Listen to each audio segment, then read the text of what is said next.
उम्मीद है सब खैरियत से होंगे और सबको रमज़ान करीम।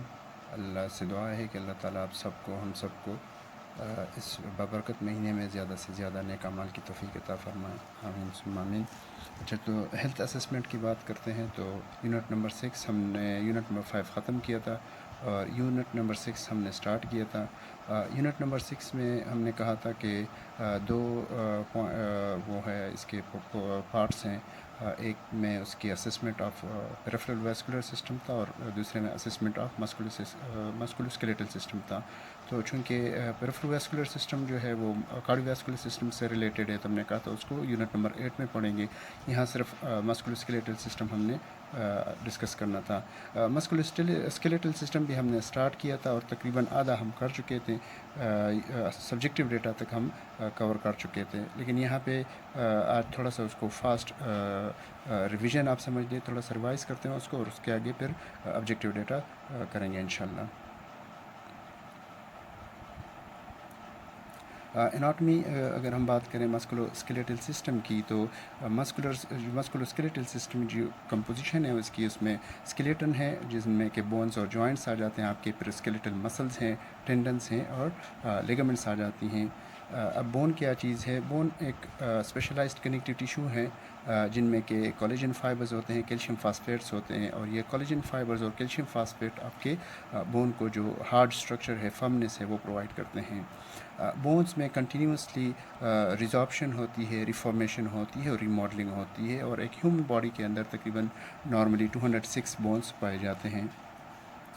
बोन्स सेल्स की अगर बात की जाए तो बोन्स में डिफरेंट जो सेल्स होते हैं, एक ऑस्टियोजेनिक सेल्स होते हैं, एक को ऑस्टियोब्लास्ट कहते हैं, ऑस्टियोसाइट्स हैं और ऑस्टियोक्लास्ट हैं। तो ऑस्टियोजेनिक सेल्स वो हैं जिनमें कि सेल प्रोडक्शन होती है जो कि हाईली माइटोटिक पोटेंशियल उनमें होते हैं और यही यहाँ से जो सेल्स प्रोड्यूस होते हैं, न्यू सेल्स जो डॉटर सेल्स हैं, वो ऑस्टियोब्लास्ट में चले जाते हैं और ऑस्टियोब्लास्ट ही इन्हीं को बोन फॉर्मिंग सेल्स कहते हैं, क्योंकि ये ऑस्टियोब्लास्ट मिचेवर हो के ऑस्टियोक्लास्ट बनाते हैं। और ऑस्टियोक्लास्ट क्या है कि जो बोन के जो रेल सेल्स हैं, उन मिचेवर जो बोन सेल्स हैं वो ऑस्टियोक्लास्ट हैं। फिर टाइम के हिसाब से सेल डिस्ट्रक्शन होती है, तो जिन सेल्स की वजह से सेल्स की बोन की डिस्ट्रक्शन होती है उनको ऑस्टियोक्लास्ट कहते हैं। बोन टाइप्स की अगर हम बात करें तो स्ट्रक्चरल भी इनको क्लासिफाई किया जा सकता है और मॉर्फोलॉजिकली भी हम इसको क्लासिफाई करते हैं। तो स्ट्रक्चरल क्लासिफिकेशन इसकी क्या है कि एक कॉम्पैक्ट बोन है या हार्ड बोन आप कह सकते हैं, दूसरा को स्पॉन्जी या कैंसिलियस बोन कह सकते हैं। मॉर्फोलॉजी के हिसाब से अगर हम इसकी क्लासिफिकेशन करें उनकी शेप के हवाले से, तो कुछ बोन्स हैं जिनको हम लॉन्ग बोन कहते हैं, कुछ बोन्स ऐसे हैं जिनको हम शॉर्ट बोन कहते हैं, कुछ है फ्लैट और फिर कुछ बोन ऐसे हैं जिनको रेगुलर बोन कंसिडर करते हैं। स्केलेटन क्या चीज़ है? जितने भी बोन्स हैं हमारी बॉडी के अंदर, ये जो सिस्टम बनाते हैं उसको स्केलेटन सिस्टम कहते हैं। स्केलेटन सिस्टम के फिर दो पार्ट्स हैं, एक को एक्सियल स्केलेटन कहते हैं और एक को पेंडिकुलर स्केलेटन कहते हैं। इस डायग्राम में जो आपको ग्रीन कलर के जो बोन नज़र आते हैं, ये स्केलेटन सिस्टम का एक्सियल स्केलेटन पार्ट है। जो आपको येलो कलर के जो बोन्स नज़र आ रहे हैं, इनको पेंडिकुलर स्केलेटन कहते हैं। तो एक्सियल स्केलेटन में आपके एक वर्टिब्रल कॉलम आ जाता है या थोरेसिक केज आ जाता है, इसके अलावा क्रेनियम वगैरह एक्सियल स्केलेटन में आ जाते हैं। इसके अलावा जो अपर एंड लोअर जो एक्सट्रीमिटीज़ है वो सारे एपेंडिकुलर स्केलेटन में आ जाते हैं। जॉइंट क्या चीज़ है? एक ऐसा पॉइंट जहाँ पे दो डिफरेंट बोन्स आके आर्टिकुलेट करते हैं, दोनों एक दूसरे से मिलते हैं, उस पॉइंट को क्या कहते हैं? उसको जॉइंट्स कहते हैं। जितने भी बोन्स हैं हमारे बॉडी के अंदर, तमाम बोन कहीं ना कहीं किसी न किसी तरीके से किसी न किसी जॉइंट में इन्वॉल्व हुए होते हैं, कहीं ना कहीं पे जॉइंट बनाते हैं, except hyoid bone. Hyoid bone एक ऐसा बोन है जो कि कहीं भी किसी भी जॉइंट में पार्ट नहीं लेता। एक ह्यूमन बॉडी के अंदर नॉर्मली 360 जॉइंट्स पाए जाते हैं। अगर जॉइंट्स की अगर हम क्लासिफिकेशन करें तो स्ट्रक्चरल क्लासिफिकेशन भी कर सकते हैं, फंक्शनल क्लासिफिकेशन भी कर सकते हैं। तो स्ट्रक्चर जो बोन्स हैं, जिनकी वजह से ये जो आर्टिकुलेटिंग सर्फेसिस है वो स्ट्रक्चरल क्लासिफिकेशन में आ जाती हैं और एक जॉइंट के अंदर जो पॉसिबल मूवमेंट्स हैं उसकी वजह से उसको फंक्शनल क्लासिफिकेशन कर सकते हैं। स्ट्रक्चरल क्लासिफिकेशन में फाइब्रस जॉइंट्स आ जाते हैं या कार्टिलेजिनियस जॉइंट्स आ जाते हैं या साइनोवियल जॉइंट्स आ जाते हैं। फंक्शनल में क्या है कि इमूवेबल जॉइंट्स हैं या स्लाइटली मूवेबल जॉइंट्स हैं या फ्रीली मूवेबल जॉइंट्स हैं। तो स्ट्रक्चरल क्लासिफिकेशन में भी 3 टाइप्स के जॉइंट्स हैं और फंक्शनल क्लासिफिकेशन में भी 3 किस्म के जॉइंट्स हमारे पास आ जाते हैं। साइनोवियल जॉइंट्स जो कि ज़्यादा मोस्टली जो पाए जाते हैं, इनके फिर फर्दर 6 टाइप्स हैं, ठीक है। ये जो 6 टाइप्स हैं साइनोवियल जॉइंट के, इनकी ये जो डिवीज़न हुई है, जो 6 टाइप्स बने हैं, बेसिकली ये क्या है कि जो 2 बोन्स एक दूसरे के साथ आर्टिकुलेट कर रहे हैं, उनके सर्फेसिस के स्ट्रक्चर की वजह से इनको डिफरेंट ग्रुप्स में या डिफरेंट उसमें डिवीज़न में डिवाइड किया गया है। एक है पायोड जॉइंट, हिंग जॉइंट, कॉन्डिलाइट जॉइंट है, सैडल जॉइंट है, प्लेन जॉइंट से बॉल एंड सॉकेट जॉइंट हैं। पायो जॉइंट जिसमें कि आपकी स्लाइट मूव रोटेशन होती है, जो कि रेडियो अल्नर जॉइंट कहलाता है। ये जो राइट साइड पे जो आपको ये एक मॉडल है जॉइंट का, एक्चुअल जॉइंट नहीं है, सिर्फ मॉडल बनाया हुआ है जिसमें स्लाइट क्या कहते हैं रोटेशन हो सकती है। हिंग जॉइंट है जो कि आपका अल्ना और एल्बो के जो बीच में बनता है, इसमें फ्लेक्शन और एक्सटेंशन पॉसिबल होती हैं। कॉन्डिलाइट जॉइंट जो ये आप डायग्राम में फर्दर देख सकते हैं, ये सैडल जॉइंट के स्ट्रक्चर इस तरह से होते हैं। फिर प्लेन जॉइंट जिनके सर्फेस बिल्कुल प्लेन होते हैं, और बॉल एंड सॉकेट जॉइंट जिनमें एक बोन का जो हेड है वो बॉल की तरह का होता है, जो जिस सरफेस में वो आर्टिकुलेट करता है वो सॉकेट की तरह होता है, जो कि अकोमोडेट करता है इस बॉल को, तो इसलिए इनको बॉल एंड सॉकेट जॉइंट कहते हैं। मसल क्या चीज़ हैं? हमारी पूरी बॉडी डिफरेंट टाइप टिश्यूज़ से बने हैं, तकरीबन 4 टाइप्स के टिश्यूज़ हैं जिससे हमारी पूरी बॉडी बनती हैं। और मसल क्या चीज़ है? मसल उन 4 टाइप्स टिश्यूज़ में एक टाइप की टिश्यू है। तो वो 4 टाइप्स टिश्यू कौन कौन से हैं? एक एपिथेलियल टिश्यू है, कनेक्टिव टिश्यू है, मसल टिश्यू है, और एक नर्व टिश्यू है, ठीक है। तो मसल क्या है? ये एक उन 4 टाइप्स में से एक टाइप टिश्यू है। हमारी बॉडी में तकरीबन 600 मसल्स पाए जाते हैं, और आपके बॉडी का अप्रॉक्सीमेटली अगर देखा जाए तो जो बॉडी वेट है 50% ऐसा है कि जो मसल्स की वजह से होता है। मसल्स के भी फिर 3 टाइप्स हैं, और इनके नाम से ही ये क्लियर हो जाता है। कार्डिक मसल्स हैं, स्केलेटल मसल्स हैं, और स्मूथ मसल्स हैं। कार्डिक मसल्स कौन से हैं? जो कि आपके कार्डिक वॉल्स बनाते हैं। स्मूथ मसल्स वो हैं जो कि आपके डिफरेंट ऑर्गन के वॉल्स वगैरह बनाते हैं, और स्केलेटल मसल वो हैं जो कि आपके स्केलेटन के साथ कनेक्ट होते हैं। एक और टर्म है टेंडन्स।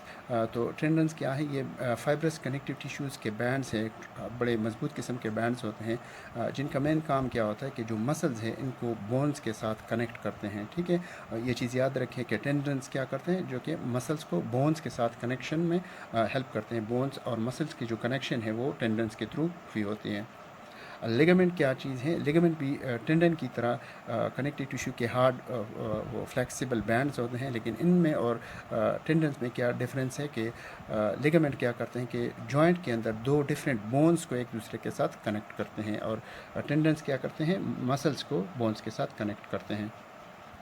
ओवरऑल अगर हम देखें फंक्शंस को बोन्स एंड मसल्स की, तो ये क्या करते हैं कि स्ट्रक्चर और शेप प्रोवाइड करते हैं बॉडी को, प्रोटेक्शन करते हैं, जैसे कि क्रेनियल जो है ब्रेन को प्रोटेक्शन प्रोवाइड करता है, या तो ऐसे कैज आपके हार्ट और लंग्स वगैरह को प्रोटेक्शन प्रोवाइड करता है। इनके अलावा बोन मेरो में ब्लड प्रोडक्शन होती है, ब्लड सेल्स की प्रोडक्शन होती है। मसल्स जो है आपकी बॉडी को, जॉइंट्स को स्टेबलाइज करती है, मेंटेन पोस्चर्स करती है, और जितने भी आपकी बॉडी के अंदर मूवमेंट्स हैं, जिसमें ब्रीथिंग है, रनिंग है, चीविंग है, क्लाइंबिंग है, कुछ भी आप जो भी मूवमेंट्स करते हैं वो बोन्स एंड मसल्स की वजह से पॉसिबल होती हैं। रेंज ऑफ मोशन क्या चीज़ है? कि एक नॉर्मल एक जॉइंट में कौन कौन से मूवमेंट पॉसिबली हो सकती हैं। तो ये डिफरेंट टर्म्स हैं जो कि हमें आने चाहिए, और as examiner, as a nurse, we must remember the terminology that कि फ्लेक्शन क्या होता है, एक्सटेंशन क्या होती है, क्योंकि आगे हम जाके जब जॉइंट को डिस्कस करेंगे तो इनमें हम कहेंगे कि इस जॉइंट में इस डिग्री की फ्लेक्शन हो सकती है या इस डिग्री की एक्सटेंशन हो सकती है। तो ये जो टर्मिनोलॉजी है, फ्लेक्शन वगैरह, एक्सटेंशन, ये आप लोगों ने मेमोराइज़ करनी है। ये डिफरेंट टाइप्स के मूवमेंट्स हैं जो कि पॉसिबली एक जॉइंट में पाई जा सकती है। फ्लेक्शन, एक्सटेंशन, एडक्शन है, एबडक्शन है, प्रोनेशन, सुपेनेशन है, सर्कमडक्शन है, इन्वर्जन है, ईवर्जन है, रोटेशन है, प्रोट्रैक्शन है, रिट्रैक्शन है, एलिवेशन और डिप्रेशन है। इस डायग्राम्स में इनमें आप इसको देख सकते हैं कि सर्कमडक्शन क्या होती है, प्रोनेशन क्या है, सुपिनेशन क्या चीज़ है, एडक्शन एबडक्शन क्या चीज़ है, ये सारी मूवमेंट आप इससे देख सकते हैं। अच्छा जी, अब हम असेसमेंट करते हैं मस्कुलोस्केलेटल सिस्टम की। तो असेसमेंट जब हम करते हैं तो सब्जेक्टिव डेटा कलेक्ट करते हैं और ऑब्जेक्टिव डेटा कलेक्ट करते हैं। तो सब्जेक्टिव डेटा में हम नॉर्मली पेशेंट से क्या क्या हम हिस्ट्री ले सकते हैं। तो जॉइंट्स के हवाले से हम पेशेंट से कुछ क्वेश्चंस कर सकते हैं, मसल्स हैं, बोन्स हैं। तो जॉइंट में यूजुअली हम जो क्वेश्चन पेशेंट से जो हिस्ट्री ले सकते हैं तो वो पेन के हवाले से पेशेंट से पूछते हैं कि पेन तो नहीं है आपको किसी जॉइंट के अंदर, पेन है तो कौन से एरिया में है, किस जॉइंट के अंदर पेन है, पेशेंट को लोकेशन का पेशेंट से पूछते हैं। और अगर लोकेशन ऐसी है जिस तरह के पेशेंट कहता है कि मुझे एल्बो में है या नी जॉइंट में है या हिप जॉइंट में है, तो फिर अगर ऐसी जॉइंट्स हैं जो कि पेयर्ड हैं तो फिर हम मज़ीद पेशेंट से पूछते हैं कि राइट साइड में है कि लेफ़्ट साइड में है या दोनों साइड्स में है। ठीक है, क्वालिटी पेन का पूछते हैं कि पेशेंट पेन की क्वालिटी क्या है, ये इचिंग पेन है, स्टिफ पेन है, शार्प पेन है, डल पेन है क्या। ठीक है, इसके अलावा फिर हम पेशेंट से सीवियरिटी, पेन की सीवियरिटी पे पूछते हैं कि पेन स्कोर क्या है पेशेंट को। और ऑनसेट का पूछते हैं कि कितनी देर से ये पेन है। टाइमिंग के हवाले से हम पेशेंट से पूछते हैं कि दिन के कौन से टाइम में, तो टाइमिंग के हवाले से जब हम पेशेंट से पूछते हैं कि दिन के कौन से टाइम में ज़्यादा पेशेंट को पेन फील होता है, क्योंकि रूमेटॉइड अर्थराइटिस एक ऐसी पेन है जिसमें अर्ली मॉर्निंग में जैसे पेशेंट अवेक होता है तो ज़्यादा पेन होता है, जैसे टाइम गुजरता है तो पेन कम होता है। या ऑस्टियो अर्थराइटिस एक ऐसी पेन है पेशेंट को अगर है तो वो अर्ली मॉर्निंग में तो पेन इतनी नहीं होती है, लेकिन जैसे ही टाइम गुजरता जाता है, जैसे पेशेंट मूवमेंट करता है, काम वाम करता है तो पेन इंक्रीज़ होता है। तो टाइमिंग के हवाले से पेशेंट से पूछ सकते हैं।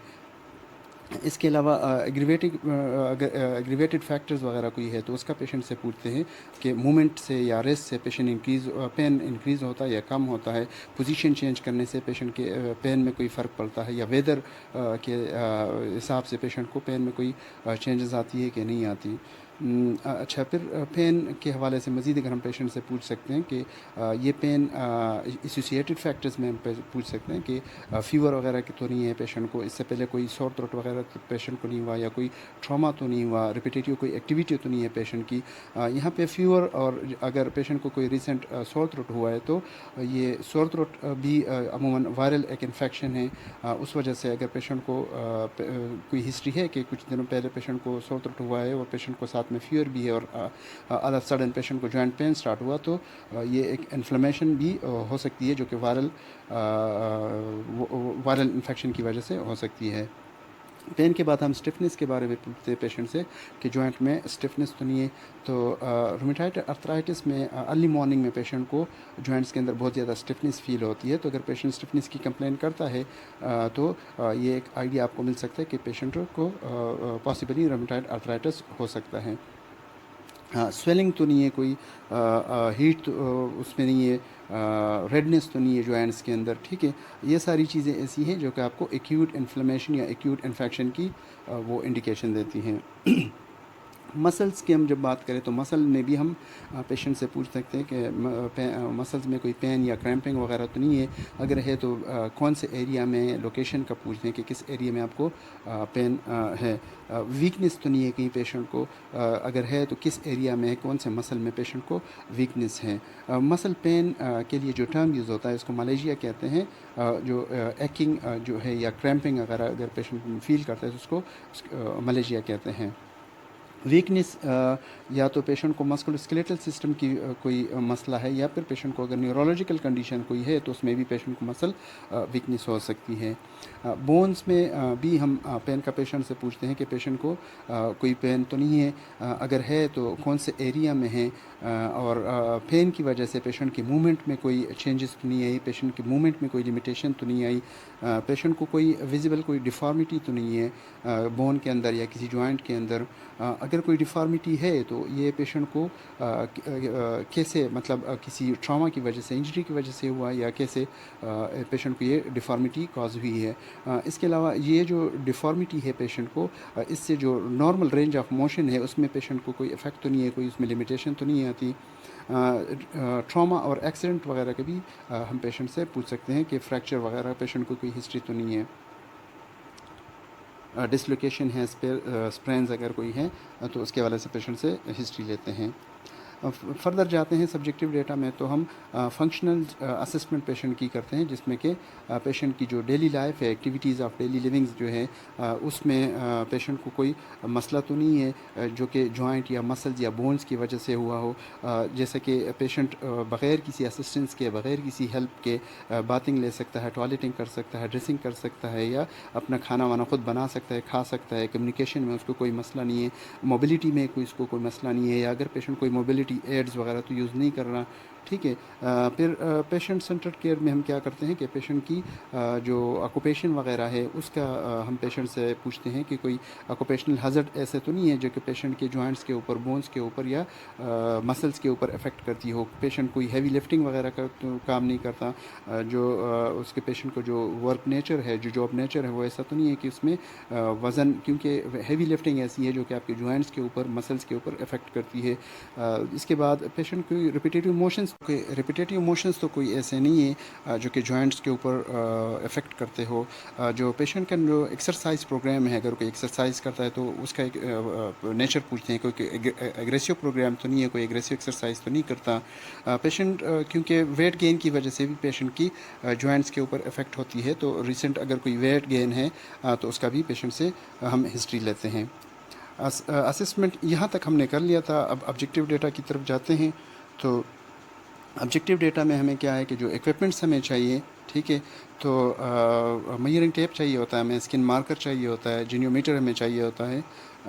इसके बाद फ़िज़िकल असेसमेंट जब हम करते हैं पेशेंट की, तो यहाँ पे हम जो टेक्निक्स फॉलो करते हैं, इंस्पेक्शन करते हैं, इंस्पेक्शन के बाद पल्पेशन करते हैं, पल्पेशन के बाद फिर रेंज ऑफ मोशन एक्सरसाइज करते हैं या रेंज ऑफ मोशन असेस करते हैं।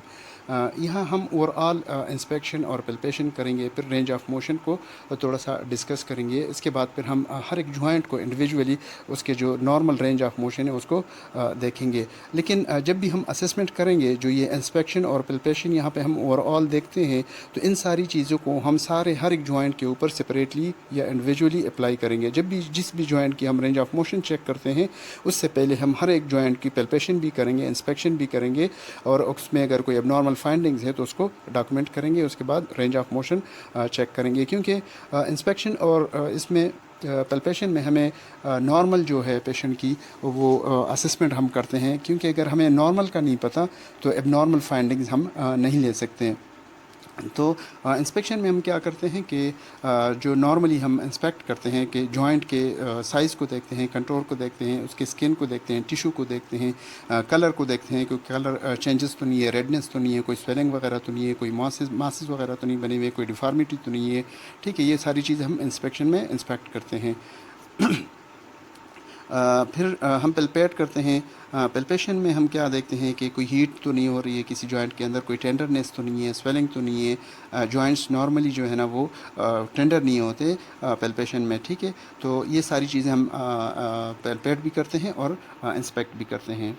रेंज ऑफ मोशन की जब हम बात करते हैं, तो रेंज ऑफ मोशन का सबसे पहले तो मतलब क्या है, जो भी जॉइंट है, जो भी हमारे जॉइंट है, हर एक जॉइंट के अंदर नेचुरली एक पॉसिबिलिटी है कि ये जॉइंट इतनी मूव कर सकते हैं नॉर्मली, ठीक है। तो उस चीज़ को, जिस हर एक जॉइंट का जितना रेंज है जिसमें कि वो नॉर्मली मूव कर सकता है बगैर किसी प्रॉब्लम के, बगैर किसी परेशानी की, तो उसको हम रेंज ऑफ मोशन कहते हैं, ठीक है। तो एक होता है कि एक्टिव मोशन और एक होता है पैसिव मोशन। एक्टिव मोशन वो है जो कि एक जितनी भी एक जॉइंट की नॉर्मल रेंज है उसमें वो मूवमेंट कर पाता है, लेकिन अगर किसी लिमिटेशन की वजह से, पेन की वजह से, किसी की वजह से भी अगर वो जॉइंट उस तरीके से एक्टिव मोशन के ज़रिए नॉर्मल रेंज में नहीं जा सकता, तो हम थोड़ा सा उसको सपोर्ट देते हैं। पैसिव मूवमेंट उसको कहते हैं, पैसिव मोशन उसको कहते हैं। थोड़ा सा सपोर्ट करते हैं, उसको थोड़ा सा पुश करते हैं कि फिर भी अगर वो जो नॉर्मल रेंज की तरफ पहुंच सकता है कि नहीं। फिर पेन ड्यूरिंग मोशन हम असेस करते हैं कि पेन, तो पेशेंट को नॉर्मली, पेशेंट जो नॉर्मल रेंज ऑफ मोशन है, ठीक है।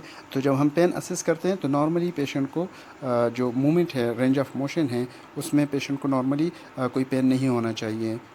अच्छा, और इसके अलावा हर एक जॉइंट का एक नॉर्मल प्लेन है, एक नॉर्मल प्लेन के अंदर मूव कर सकता है, ठीक है। अगर कोई जॉइंट ऐसा है जो कि अपने प्लेन के अपोजिट या उससे थोड़ा सा ज़्यादा या उससे किसी नॉर्मल प्लेन में जाके मूव करता है, तो इसका मतलब क्या है कि कहीं पे लिगामेंट की लूज़ है, लिगामेंट्स कहीं लूज़ है या कोई लिगामेंट का कोई इशू है। दूसरी बात, जब पेशेंट को जब रेंज ऑफ मोशन हम असेस करते हैं तो उसमें हम ये भी देखते हैं कि मोशन के दौरान जो पेशेंट मूव करता है उसके दौरान कोई साउंड्स वगैरह, कोई क्रैंटिंग वगैरह, क्रेपिटस वगैरह तो प्रोड्यूस नहीं होती। नॉर्मली क्या है कि जब जॉइंट मूव करता है तो उसमें कोई इस तरह की कोई साउंड्स वगैरह क्रिएट नहीं होती। एक और चीज़ है, इसको मसल स्ट्रेंथ टेस्ट कहते हैं, ठीक है। हर एक जॉइंट का एक हम मसल स्ट्रेंथ भी चेक करते हैं कि वो मसल स्ट्रेंथ कैसी है इसकी। ये कैसे करते हैं? एक नॉर्मल जैसे कि आप ये डायग्राम में राइट साइड पे, लेफ़्ट साइड पे देख सकते हैं, एंकल जॉइंट है, वो पेशेंट उसको अपवर्ड या अपनी अपनी तरफ उसको पुश करने की कोशिश करता है और स्टाफ जो है, एग्जामिनर जो है, उसको अपोजिट साइड में उसको थोड़ा सा खींचता है। तो इसको रेजिस्टेंस कहते हैं कि पेशेंट रेजिस्टेंस के अपोज में अपनी जॉइंट को मूव कर सकते हैं कि नहीं कर सकता। अगर आप थोड़ा सा प्रेशर अप्लाई करते हैं लेकिन फिर भी पेशेंट मूव कर सकता है, रेजिस्टेंस को उसको अपोज कर सकता है, तो इसका मतलब है कि पेशेंट की मसल स्ट्रेंथ नॉर्मल है। अगर पेशेंट अपोज नहीं कर सकता, उस रेजिस्टेंस को नहीं फॉलो कर सकता, तो इसका मतलब है कि ये एबनॉर्मल फाइंडिंग है। तो हर जॉइंट के अंदर हम मसल स्ट्रेंथ भी चेक करते हैं। मसल स्ट्रेंथ्स के लिए डिफरेंट ग्रेडिंग सिस्टम बनाया हुआ है, ठीक है।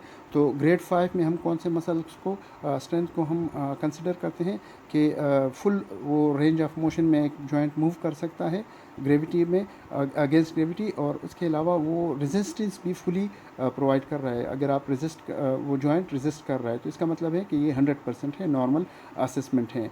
अगर थोड़ा सा मतलब नॉर्मल रेंज ऑफ मोशन तो एक जॉइंट कर रहा है लेकिन रेजिस्टेंस फुली नहीं कर रहा, सिर्फ थोड़ा सा वो पार्शियली अगर वो रेजिस्ट कर रहा है, तो इसका मतलब है कि वो ग्रेड 4 में स्ट्रेंथ है उसकी 75%, या गुड में उसको असेसमेंट हम कंसिडर करते हैं। वो जॉइंट्स हैं जो कि रेंज ऑफ मोशन तो नॉर्मली करते हैं लेकिन रेजिस्टेंस को अपोज नहीं करते, रेजिस्टेंस नहीं करते, तो इसको हम ग्रेड 3 में कंसिडर करते हैं, जो कि 50% है, या इसको हम फेयर असेसमेंट करते हैं। ग्रेड 2 में वो आ जाते हैं जो कि फुल रेंज ऑफ मोशन हैं लेकिन उसमें क्या है कि फुली वो नहीं कर पाता, बल्कि उनको पैसिव मोशन की ज़रूरत होती है, थोड़ी सी सपोर्ट, पैसिव मोशन की ज़रूरत पड़ती है, थोड़ी सी उसको सपोर्ट देने की ज़रूरत पड़ती है, तो वो ग्रेड 2 में कंसिडर करते हैं उसको। उसकी वो 25% आ जाती है और उसको हम असेसमेंट उसकी पुअर में कंसिडर करते हैं उसको। अगर सिर्फ स्लाइड कॉन्ट्रैक्शन है लेकिन full range of motion move नहीं कर सकता है, तो उसको ग्रेड 1 में कंसिडर करते हैं, 10% उसको देते हैं या ट्रेस देते हैं उसको। अगर कोई कॉन्ट्रैक्शन नहीं है, कोई मूवमेंट नहीं है, कोई रेजिस्टेंस तो जाहिर सी बात है फिर होगी ही नहीं, तो इसको हम ग्रेड 0 कंसिडर करते हैं और उसको हम 0 कहते हैं। असेसमेंट हमारी 0 आ जाती है, परसेंटेज इसमें 0 है, इसका मतलब है कि मूवमेंट मसल की स्ट्रेंथ बिल्कुल 0 है, कोई मसल स्ट्रेंथ नहीं है इसमें। अच्छा, अब हम जॉइंट्स की तरफ जाते हैं। हर एक जॉइंट को इंडिविजुअली हम असेस करते हैं, उनकी रेंज ऑफ मोशन को देखते हैं। तो यहाँ पे तो हमने इंस्पेक्शन को थोड़ा सा आप लोगों को एक आइडिया मिल जाता है कि अगर हम जॉइंट को करते हैं तो उसी तरीके से उसमें भी हम इंस्पेक्ट भी करते हैं, पेल्पेट भी करते हैं और फिर रेंज ऑफ मोशन देखते हैं। लेकिन हम ये इंस्पेक्शन और पेल्पेशन हर जॉइंट में फॉलोअप यहाँ पे नहीं करेंगे। तो यहाँ पे इंस्पेक्शन जब हम करते हैं तो स्वेलिंग देखते हैं, जॉइंट की सिमेट्री देखते हैं, कोई ट्रॉमा, अगर एविडेंस ऑफ ट्रॉमा देखते हैं कि पेशेंट को कोई ट्रॉमा वगैरह तो नहीं है, मैंडिबल जो है मिड लाइन है, शिफ्टेड नहीं है किसी साइड पे, ठीक है, और नॉर्मल जो है वो रेंज ऑफ मोशन कर सकता है। जब हम रेंज ऑफ मोशन चेक करते हैं तो क्या करते हैं कि पेशेंट को कहते हैं कि ओपन योर माउथ, तो पेशेंट से मुंह खुलवाते हैं, फिर जो दोनों हाथ हैं आपके, फिंगर्स जो हैं, फिंगर टिप्स जो हैं, बिल्कुल इंटीरियर टू द एयर लेके जाते हैं और वो थोड़ा सा पेल्पेट करते हैं। तो यहाँ पे ग्रूव टाइप का बना होता है, जैसे पेशेंट अपना मुंह बंद करता है या ओपन करता है तो वो डिप्रेशन में आपके फिंगर्स ऑटोमेटिकली डिप्रेस हो जाते हैं। तो फिर पेशेंट को कहते हैं कि अपना मुंह बंद करें, खोलें, तो इसकी वजह से थोड़ी सी एक आवाज़ सी प्रोड्यूस होती है, ठीक है। फिर इसके अलावा हम क्या देखते हैं कि पेशेंट को कहते हैं अपना मैक्सिमम अपना मुंह खोलें कि कितना मैक्सिमम मुंह खोल सकते हैं। तो आप अपने 3 फिंगर्स पेशेंट के मुंह में इंसर्ट कर सकते हैं, या इसको आप यूँ भी कह सकते हैं कि नॉर्मली पेशेंट 3 to 6 सेंटीमीटर तक अपने मुंह को खोल सकता है। फिर हम लेटरल रोटेशन या लेटरल मोशन देखते हैं कि पेशेंट को कहते हैं कि लोअर जॉ को राइट एंड लेफ़्ट साइड पे मूव करें, तो 1 to 2 सेंटीमीटर पेशेंट अपने लोअर जॉ को मूव कर सकता है, ठीक है जी। और फिर उसके बाद हम जो रेजिस्टेंस है, test against resistance muscle strength resistance को भी चेक करते हैं। यहाँ पे आप अपना एक हाथ पेशेंट के फेस के ऊपर रखते हैं और पेशेंट को कहते हैं कि आप मुंह खोलें, अगर वो रेजिस्ट करता है तो ये पॉजिटिव साइन है कि मसल स्ट्रेंथ नॉर्मल है। और इससे मसल स्ट्रेंथ के साथ साथ जो नर्व है, ट्राइजेमिनल नर्व है, उसकी इंटीग्रिटी का भी पता चल जाता है। सर्वाइकल स्पाइन की रेंज ऑफ मोशन की अब हम बात करते हैं तो क्या कहते हैं कि पेशेंट को कहते हैं कि अपने चेन को चेस्ट की तरफ लेके जाए। तो नॉर्मली पेशेंट क्या करता है कि तकरीबन 45 डिग्री तक अपने हेड को इंटीरियरली वो बेंड कर सकता है। इसको फ्लैक्शन कहते हैं। तो जो चेस्ट जो जो स्पाइन है सर्वाइकल, ये फ्लैक्शन कितनी कर सकते हैं? नॉर्मली 45 डिग्री तक कर सकता है। फिर हम पेशेंट को कहते हैं कि अपने हेड को ऊपर लेके जाएं, जिस तरह के पेशेंट सीलिंग की तरफ देखता है, या अपने चेन को सीलिंग की तरफ लेके जाएं। इसको हाइपर एक्सटेंशन आप सर्वाइकल स्पाइन कहते हैं। तो नॉर्मली पेशेंट 45 डिग्री तक हाइपर एक्सटेंड कर सकता है अपनी सर्वाइकल स्पाइन को। फिर हम पेशेंट को लेटरली कहते हैं कि अपने हेड को बेंड करें। तो राइट एंड लेफ्ट साइड पे पेशेंट 40 डिग्री तक, इसको लेटरल बेंडिंग कहते हैं। पेशेंट 40 डिग्री तक नॉर्मली पेशेंट अपने हेड को बेंड कर सकता है।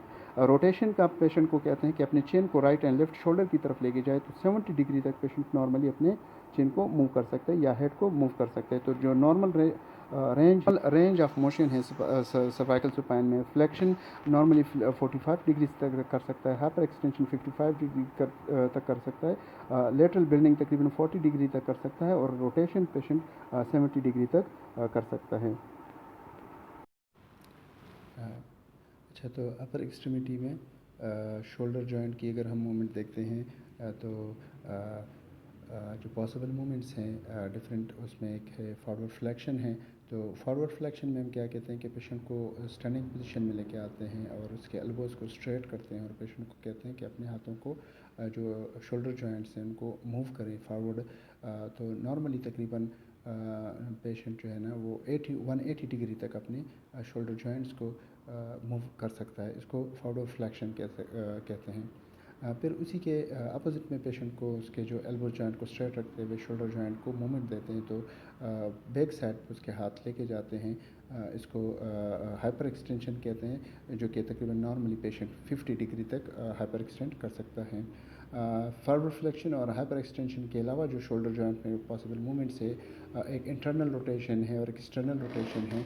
तो इंटरनल रोटेशन में हम क्या करते हैं कि पेशेंट को पेशेंट को कहते हैं कि वही स्टैंडिंग पोजीशन में पेशेंट को रखते हैं, और पेशेंट को कहते हैं कि अपने हाथों को बैक साइड पे लेके एल्बोज़ को थोड़ा सा फ्लेक्स करके शोल्डर जॉइंट को मूवमेंट देके अपने हाथों को अपने बैक साइड पे लेके आएँ। तो ये तकरीबन नॉर्मली 190 डिग्री तक पेशेंट अपने हाथों को इंटरनल रोटेशन दे सकता है। इसी के अपोजिट में जब जाते हैं और हाथों को पेशेंट को कहते हैं कि अपने आर्म्स को ऊपर ले जाके हेड के बैक साइड पे ले जाके लेके जाते हैं। तो नॉर्मली पेशेंट को इसको इसको क्या कहते हैं, अपना एक्सटर्नल रोटेशन कहते हैं, और एक्सटर्नल रोटेशन भी 90 डिग्री तक पॉसिबल हो सकती है। इंटरनल रोटेशन और एक्सटर्नल रोटेशन के अलावा शोल्डर जॉइंट्स में एडक्शन और एबडक्शन भी होती है। तो एडक्शन में एबडक्शन जब आर्म्स को जो शोल्डर जॉइंट को away from mid line movement देते हैं तो इसको एबडक्शन कहते हैं। तो तकरीबन इसमें ये पेशेंट 180 डिग्री तक नॉर्मली अपने शोल्डर जॉइंट को मूव कर सकता है। तो यूजुअली पेशेंट को कहते हैं कि अपने आर्म्स को एल्बोज़ को स्ट्रेट रखें, अपने हाथों को ऊपर लेके जाएं, दोनों पाम्स को एक दूसरे के साथ मिलाएं। ठीक है, तो ये एबडक्शन हो जाती हैं। तो नॉर्मली 180 डिग्री तक पेशेंट मूव कर सकता है। फिर उसके अगेंस्ट लेके आते हैं और शोल्डर जॉइंट को टूवर्ड द मिड लाइन जब हम मूवमेंट देते हैं तो तकरीबन नॉर्मली 90 डिग्री तक एडक्शन हो सकती है शोल्डर जॉइंट में। एल्बो जॉइंट की अगर रेंज ऑफ मोशन को असेस करें तो एल्बो जॉइंट में जो पॉसिबल मूवमेंट्स हैं वो फ्लेक्शन है, एक्सटेंशन है, प्रोनेशन है और सुपाइनेशन है। तो फ्लेक्शन में हम पेशेंट को कहते हैं कि पेशेंट को स्टैंडिंग पोजीशन में रख के पेशेंट को कहते हैं कि अपने एल्बो जॉइंट को बेंड करें, एल्बो को बेंड करें, अपने फोरहेड की तरफ अपने हाथ को लेके आएँ। तो नॉर्मली 160 डिग्री तक अपने पेशेंट एल्बो जॉइंट को फ्लेक्स कर सकता है। उसी के अगेंस्ट अगर पेशेंट को कहते हैं कि अपने हाथ को स्ट्रेट करें, एल्बो जॉइंट को स्ट्रेट करें, तो ये एक्सटेंशन हो जाती है। तकरीबन 180 डिग्री तक पेशेंट नॉर्मली अपने एल्बो जॉइंट को एक्सटेंड कर सकता है। प्रोनेशन इसमें पेशेंट को जो एल्बो जॉइंट हो इसको इस तरह मूवमेंट देते हैं कि पेशेंट का पाम डाउनवर्ड चला जाए। ठीक है। तो 90 डिग्री तक पेशेंट अपने एल्बो जॉइंट को मूव कर सकता है, टर्न कर सकता है, रोटेट कर सकता है कि पेशेंट का पाम डाउनवर्ड चला जाए, तो इसको प्रोनेशन कहते हैं। नॉर्मली तकरीबन 90 डिग्री तक पेशेंट प्रोनेट कर सकता है। बिल्कुल इसके अपोजिट में अगर पेशेंट मूवमेंट करता है, ऐसे ऐसे ऐसे मूवमेंट देते हैं एल्बो जॉइंट को कि पाम जो पेशेंट का है वो अपवर्ड साइड पे आ जाए, तो इसको सुपेनेशन कहते हैं। ये भी तकरीबन 90 डिग्री तक पेशेंट नॉर्मली कर सकता है। रेस्ट जॉइंट की मूवमेंट को अगर हम असेस करते हैं तो रेस्ट जॉइंट में नॉर्मली पाल्मर फ्लेक्शन हो सकती है, डॉर्सी फ्लेक्शन हो सकती है, अल्नर डिविएशन हो सकती है और रेडियल डिविएशन हो सकती है। तो पाल्मर फ्लेक्शन में हम क्या कहते हैं कि पेशेंट को एल्बो जॉइंट को स्ट्रेट करके रेस्ट जॉइंट को डाउनवर्ड वो फ्लेक्स करते हैं, ठीक है। तो 90 डिग्री तक तकरीबन पेशेंट अपने रेस्ट जॉइंट को नीचे फ्लेक्स कर सकता है, इसको पाल्मर फ्लेक्शन कहते हैं। इसी के अपोजिट साइड में जब अपवर्ड अपने पेशेंट रेस्ट जॉइंट को मूवमेंट देता है पेशेंट, तो उसको डॉर्सी फ्लेक्शन कहते हैं, जो कि नॉर्मली 70 डिग्री तक पेशेंट अपने रेस्ट जॉइंट को डॉर्सी फ्लेक्स कर सकता है। फिर अगर पेशेंट के एल्बोज के स्ट्रेट है, बग़ैर एल्बो जॉइंट को मूवमेंट दिए हुए, सिर्फ उसके अपना रेस्ट जॉइंट को मूवमेंट देता है, रेडियल बोन की तरफ अगर मूवमेंट देता है तो इसको रेडियल डिविएशन कहते हैं। और अगर फिर पेशेंट अल्नर बोन की साइड पे उसको मूवमेंट देता है, उसको अल्नर डिविएशन कहते हैं। तो रेडियल डिविएशन में मूवमेंट पेशेंट तकरीबन 20 डिग्री तक मूव कर सकता है, और अल्नर में पेशेंट तकरीबन नॉर्मली 50 डिग्री तक मूव कर सकते हैं अपने हाथ को, रेस्ट जॉइंट को। अच्छा, यहाँ पे एक असाइनमेंट्स है आप लोगों के लिए, कार्पल टनल सिंड्रोम। तो इसकी थोड़ा सा फाइंड आउट करना है कि कार्पल टनल सिंड्रोम है क्या चीज़, इसके साइन सिम्टम्स क्या है, और फिर इसकी मैनेजमेंट कैसी है और इसको डायग्नोज कैसे करते हैं। यहाँ पे दो टेस्ट हैं जो कि हम करते हैं, जिससे हम कार्पल टनल सिंड्रोम को फाइंड आउट करते हैं या डायग्नोज करते हैं। एक को टनल साइंस कहते हैं। तो इसमें क्या करते हैं कि पेशेंट का जो मीडियन नर्व है उसके ऊपर थोड़ा सा लाइटली परकस करते हैं। तो नॉर्मली जब हम किसी पेशेंट के मीडियन नर्व के ऊपर परकस करते हैं तो उसको कोई पेन वगैरह, कोई नमनेस, कोई वो फील नहीं होती। लेकिन अगर पेशेंट को कार्पल टनल सिंड्रोम है, जैसे ही आप इस मीडियन नर्व के ऊपर लाइटली परकस करते हैं तो पेशेंट के पाम के अंदर या फिंगर्स के अंदर थोड़ी सी नमनेस या टिंगलिंग प्रोड्यूस होती है। कभी कभी पेन भी पेशेंट फील करता है। तो अगर पेन भी है या टिंगलिंग फीलिंग है या नमनेस फील होती है तो ये पॉजिटिव साइन है, इसका मतलब है कि पेशेंट को कार्पल टनल सिंड्रोम पॉसिबली हो सकती है। इसके अलावा एक और टेस्ट करते हैं कार्पल टनल सिंड्रोम के लिए, जिसको फैलेंस मैनूवर कहते हैं या फैलेंस टेस्ट कहते हैं। इसमें पेशेंट को स्ट्रेट बिठा देते हैं और पेशेंट को कहते हैं कि अपने शोल्डर जॉइंट को और एल्बोज जॉइंट को ऐसे मूवमेंट दे जिस तरह के डायग्राम में आप देख सकते हैं, और जो back of the arm hand है उसको एक दूसरे के साथ मिलाते हैं। कुछ सेकंड्स तक अगर पेशेंट इस पोजीशन को मेंटेन कर सकता है बग़ैर किसी पेन के, बग़ैर किसी नमनेस के, बग़ैर किसी प्रॉब्लम के, तो हम इसको नेगेटिव कहते हैं कि कोई ये नॉर्मल है, नेगेटिव साइन नॉर्मल है। लेकिन अगर पेशेंट इस पोजीशन में थोड़ी देर के बाद उसको नमनेस फील होती है या पेन होता है या टिंगलिंग जो होती है या वीकनेस फील करता है, तो हम कहते हैं कि कार्पल टनल सिंड्रोम पॉजिटिव है इस पेशेंट का। लोअर एक्सट्रीमिटी में हिप जॉइंट में जो पॉसिबल मूवमेंट्स हैं उसमें एक है हिप फ्लेक्शन। तो हिप फ्लेक्शन हम दो तरीके से चेक करते हैं। एक तो ये है कि विद नी स्ट्रेट, और एक हम करते हैं विद फ्लेक्स्ड नी। तो नी अगर स्ट्रेट करके पेशेंट के हिप जॉइंट को फ्लेक्स करते हैं, मूवमेंट देते हैं, तो नॉर्मली पेशेंट 90 डिग्री तक हिप को फ्लेक्शन कर सकता है, हिप जॉइंट को मूवमेंट कर दे सकता है। लेकिन अगर नी फ्लेक्स करके पेशेंट हिप जॉइंट को मूवमेंट दे और उसको फ्लेक्स करे तो तकरीबन 20 डिग्री तक पेशेंट हिप फ्लेक्शन कर सकता है। हिप में हाइपर एक्सटेंशन भी पॉसिबल हो सकती है। पेशेंट को उल्टा लेटा के उसके हिप जॉइंट को, नी जॉइंट को स्ट्रेट रखते हुए हिप जॉइंट को मूवमेंट देते हैं अपवर्ड, तो तकरीबन normally patient hyper extend 30 degree तक कर सकता है। हिप जॉइंट की एक और उसमें जो पॉसिबल मूवमेंट है, इसको इंटरनल रोटेशन और एक्सटर्नल रोटेशन कहते हैं। तो एक्सटर्नल और इंटरनल रोटेशन में पेशेंट को सीधा लिटाते हैं और इसके नी को थोड़ा सा फ्लेक्स करके फिर थ्रूअर्ड इसी नी जॉइंट को मूवमेंट हम हिप जॉइंट में देते हैं, लेकिन इस नी को टुवर्ड द मिड लाइन लेके आते हैं। तो अगर मिड लाइन की तरफ आता है तो इसको इंटरनल रोटेशन कहते हैं, और अगर ये away from the mid line जाता है तो इसको एक्सटर्नल रोटेशन कहते हैं। तो नॉर्मली पेशेंट 40 डिग्री तक इंटरनल रोटेशन कर पाता है, और एक्सटर्नल रोटेशन में तकरीबन 45 डिग्री तक पेशेंट अपने हिप जॉइंट को मूव कर सकता है। हिप जॉइंट में एक और जो मूवमेंट जो पॉसिबल है एडक्शन और एबडक्शन है, तो इसी तरीके से पेशेंट को सीधा लिटाते हैं और नी जॉइंट को स्ट्रेट रखते हुए पूरे हिप जॉइंट को मूवमेंट देते हैं, लेग को away from the mid line लेके जाते हैं, तो इसको एबडक्शन कहते हैं। तकरीबन नॉर्मली पेशेंट 45 डिग्री तक एबडक्ट कर सकता है। और एडक्शन उसके अपोजिट है, उसी नी जॉइंट को हिप जॉइंट को मूवमेंट देते हैं नी जॉइंट को स्ट्रेट रखते हुए, तो टुवर्ड द मिड लाइन, तो मिड लाइन की तरफ जब ये आता है तो इसको एडक्शन कहते हैं। एडक्शन तकरीबन नॉर्मली 30 डिग्री तक पेशेंट पॉसिबल हो सकता है हिप जॉइंट में। लोअर एक्सट्रीमिटी नी जॉइंट में कभी कभी ऐसा होता है कि इस जॉइंट के अंदर फ्लूइड भर जाता है, फ्लूइड की अकमलेशन हो जाती है। वो फ्लूइड इन्फ्लेमेशन की वजह से भी हो सकता है या किसी और वजह से भी हो सकता है, तो उसको असेस करने के लिए कि फ्लूइड है कि नहीं, अगर है तो ज़्यादा है कि कम है। तो अगर थोड़े से अमाउंट में फ्लूइड है तो उसके लिए हम बल्जीसाइन एक टेस्ट है वो करते हैं। पेशेंट के नी जॉइंट को स्ट्रेट रखते हैं, लेफ़्ट हैंड जॉइंट के ऊपर रखते हैं और राइट हैंड से 2-3 दफ़ा स्ट्रोक देते हैं उसके ऊपर जॉइंट के ऊपर। अगर फ्लूइड है तो वो दूसरी साइड पे शिफ्ट हो जाता है, और जो कि आप क्लियरली देख सकते हैं। अगर फ्लूइड नहीं है तो वो उसमें मूवमेंट वगैरह नहीं होती। तो अगर पॉजिटिव है तो small amount of fluid joint में है, अगर नेगेटिव है तो ये नॉर्मल है। अगर ज़्यादा अमाउंट में अगर फ्लूइड नी जॉइंट में है तो उसको जो असेस करने के लिए जो मैनूवर परफॉर्म करते हैं उसको बैलेटमेंट ऑफ पटेला कहते हैं। तो इसमें क्या करते हैं कि लेफ़्ट हैंड से पटेला बोन को पकड़ते हैं इस जॉइंट को, नी जॉइंट को, और राइट हैंड से इसको नीचे से थोड़ा सा प्रेस करते हैं। अगर ज़्यादा अमाउंट में फ्लूइड है तो ये पटेला ऊपर ही ऊपर थोड़ा सा मूव करता रहता है, लेकिन अगर कोई फ्लूइड वगैरह नहीं है तो पटेला ऊपर जाके ह्यूमरस के साथ स्टक हो जाता है। लोअर एक्सट्रीमिटी में नी जॉइंट के अंदर जो पॉसिबल मूवमेंट्स हैं, फ्लैक्शन है, हाइपर एक्सटेंशन है। तो फ्लैक्शन में पेशेंट को स्ट्रेट रखते हैं, सीधा स्टैंडिंग पोजीशन में लेके आते हैं, और फिर जब वो बेंड करता है, फ्लेक्स करता है अपनी नी को, तो नॉर्मली तकरीबन 130 to 150 डिग्री तक पेशेंट मूव कर सकता है, फ्लेक्स कर सकता है। इसके अपोजिट में जब पेशेंट मूव करता है अपनी नी जॉइंट को तो उसको हाइपर एक्सटेंशन कहते हैं। नॉर्मली तकरीबन 15 डिग्री तक पेशेंट हाइपर एक्सटेंड कर सकता है।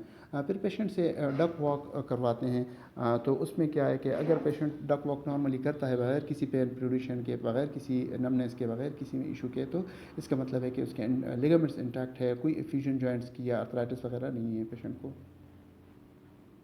एंकल जॉइंट या फुट की अगर हम बात करें तो उसमें दो किस्म के मूवमेंट्स हैं, डॉर्सीफ्लेक्शन और प्लांटर फ्लेक्शन है, और दूसरा इवर्जन और इन्वर्जन है। तो डॉर्सीफ्लेक्शन में पेशेंट को हम कहते हैं कि अपने जो एंकल जॉइंट है इसको अपवर्ड मूवमेंट दे, अपनी तरफ थोड़ा सा इसको टोज और जो थम्स हैं इनको ठोस को ऊपर की तरफ मूव करें, एंकल जॉइंट को पूरे को ऊपर की तरफ मूव करें, इसको डॉर्सीफ्लेक्शन कहते हैं। तो नॉर्मली पेशेंट अपने एंकल जॉइंट को 20 डिग्री तक मूव कर सकता है। उस डॉर्सीफ्लेक्शन के उस बिल्कुल अपोजिट अगर पूरे एंकल जॉइंट को डाउनवर्ड वो मूवमेंट देता है तो तकरीबन नॉर्मली 45 डिग्री तक पेशेंट मूव कर सकता है। इन्वर्जन में क्या होता है कि एंकल जॉइंट को टुवर्ड द मिड लाइन उसको मूवमेंट देते हैं तो तकरीबन 30 डिग्री तक पेशेंट मूव कर सकता है। जो पेशेंट का सोल है वो मिड लाइन की तरफ आता है। अगर सोल को away from the mid line लेके जाता है तो उसको इवर्जन कहते हैं। तो नॉर्मली पेशेंट तकरीबन 20 डिग्री तक इवर्जन कर सकता है।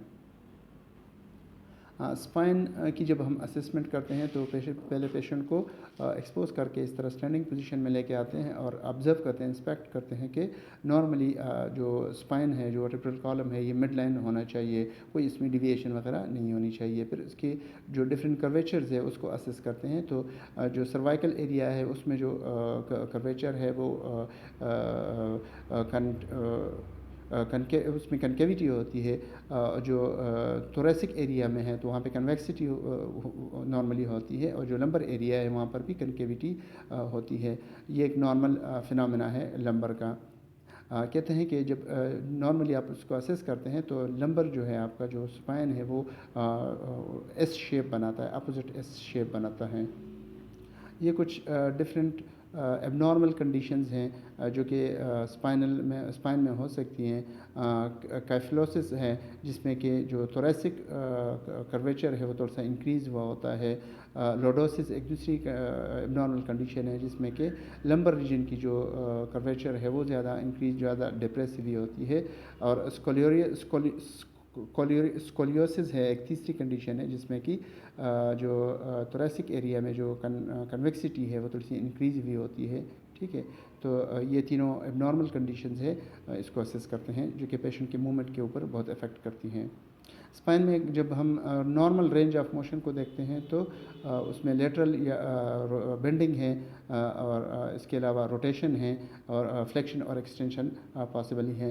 तो पेशेंट को सीधा खड़ा करके उसको कहते हैं कि हिप जॉइंट को और नी जॉइंट्स को मूवमेंट दिए बगैर अपने स्पाइन को नीचे लेके आएँ, जिस तरह के फिंगर्स को टोस की तरफ लेके आते हैं, तो उसको फ्लेक्शन कहते हैं। तो नॉर्मली तकरीबन 90 डिग्री तक पेशेंट स्पाइन को फ्लेक्स कर सकता है, और एक्सटेंशन में तकरीबन 30 डिग्री तक नॉर्मली पेशेंट जा सकता है। लेफ़्ट बेंडिंग में पेशेंट तकरीबन नॉर्मली, इसमें भी हम हिप जॉइंट और नी जॉइंट्स को स्ट्रेट रखते हुए पेशेंट को कहते हैं कि राइट साइड या लेफ्ट साइड पे लेटरली बेंड हो जाए, तो तकरीबन 30 डिग्री तक पेशेंट दोनों साइड्स पे बेंड कर सकता है। यहाँ पे फिर जो रोटेशन है, उसमें क्या कहते हैं कि पूरे चेस्ट को ट्विस्ट देते हैं, रोटेट करते हैं राइट एंड लेफ्ट साइड पे। तो अगर नॉर्मली तकरीबन पेशेंट 30 डिग्री तक ट्विस्ट कर सकता है, रोटेट कर सकता है हिप स्पाइन को। यहाँ पे स्ट्रेट लेग रेजिंग है या लिजिकी टेस्ट हैं। ये किस लिए करते हैं? ये इसमें पेशेंट को सीधा लेटाते हैं, और फिर जो पेशेंट का सोल है उसको पाम से थोड़ा सा प्रेस करते हैं।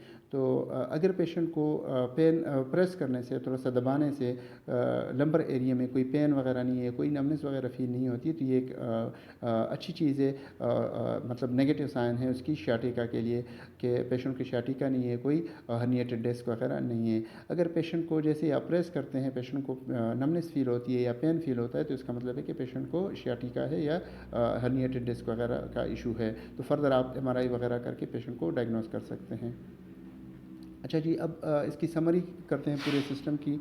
तो हमने मस्कुलोस्केलेटल सिस्टम की जब हम असेसमेंट करते हैं तो इंस्पेक्शन में हम जॉइंट्स की जो साइज़ कंटूर वगैरह देखते हैं, स्किन कलर देते हैं, कैरेक्टरिस्टिक्स देखते हैं। पेल्पेशन में हम जॉइंट का स्किन देखते हैं, मसल्स देखते हैं, उनकी जो बोनी आर्टिकुलेशंस हैं, जॉइंट कैप्सूल्स हैं वो देखते हैं, कोई टेंडरनेस वगैरह अगर है तो उसको देखते हैं। ठीक है, range of motion, active motion और पैसिव मोशन को असेस करते हैं हर जॉइंट का, और फिर मसल टेस्टिंग करते हैं हर जॉइंट के लिए। इस सारी चीज़ों को अगर आप डॉक्यूमेंट करना चाहे, एक नॉर्मल पेशेंट की अगर आप मस्कुलोस्केलेटल सिस्टम की असेसमेंट करते हैं और उसके बाद आप सारे फाइंडिंग्स को प्रॉपरली अगर डॉक्यूमेंट करना चाहे, तो सैम्पल चार्टिंग अगर हम कह दें इसको, तो सब्जेक्टिव डेटा में आप क्या कुछ लिख सकते हैं कि पेशेंट स्टेट्स के no joint pain, no stiffness, no any swelling, no limitation to movements, no muscle pains or weaknesses, no history of bone trauma or deformity. Patient is able to manage all his usually activities with no physical limitations. There is no any occupational hazards on the musculoskeletal system, or no any risk factors from the occupation, and patient is having an exercise pattern, just walk 1 mile into 5 per week. Simple chatting में अगर objective data की हम वो करते हैं, उसको document करते हैं, तो joints and muscles are symmetric, no swelling, no masses, no any deformity observed, normal spinal curvatures, no tenderness to palpation of joints, no heat or swelling or masses observed, full range of motions, movements smooth, no crepitus, no tenderness, muscle strength, able to maintain flexion against resistance and without any tenderness. Simple charting में ही अगर हम अपने assessment statement को देखें, तो जो overall आपकी assessment है वो उसको हम यूँ डॉक्यूमेंट कर सकते हैं कि muscles and joints are healthy and functioning well without any problem. Thank you very much. ये हमारा यूनिट नंबर 6 कंप्लीट हुआ। इसको आप लोग देख लें, और मैं दोबारा कहता हूँ, कोई कमेंट्स हो, कोई सजेशंस हो, तो they will be highly appreciated. और अगर कोई क्वेश्चन हो, कोई चीज़ ऐसी हो जो कि ना समझ आई हो, तो उसके लिए भी आप लोग पूछ सकते हैं। अच्छा, इस लेक्चर में ये जो क्लास मैंने रिकॉर्ड किया है, इसमें सॉफ्टवेयर का कोई इशू चल रहा था, तो बीच बीच में स्टॉप हो जाता था, तो छोटे छोटे पार्ट्स में ये लेक्चर रिकॉर्ड हुआ है, तो फिर सबको मैंने एक साथ वो किया है। तो कभी कभी कहीं वास्ट जगहों पे मेरे ख्याल में आप लोगों को थोड़ी सी ओवरलैपिंग का इशू होगा, तो उसके लिए सॉरी। और अभी इशू ख़त्म हो गया इंशाल्लाह, वो सॉल्व कर दिए मैंने। ठीक है, कोई सजेशंस हो तो आप कर सकते हैं। और इसी तरीके से पहले जिस तरह आप लोगों ने कमेंट किया था, तो जो भी इस वीडियो को, इस लेक्चर को सुन लेता है, उसके बाद कमेंट करे या ग्रुप में मुझे मैसेज किया करे, ताकि मुझे आइडिया हो कि तमाम लोगों ने ये लेक्चर सुन लिया है, तो फिर मैं दूसरा क्लास उसको अपलोड करता हूँ। Thank you very much.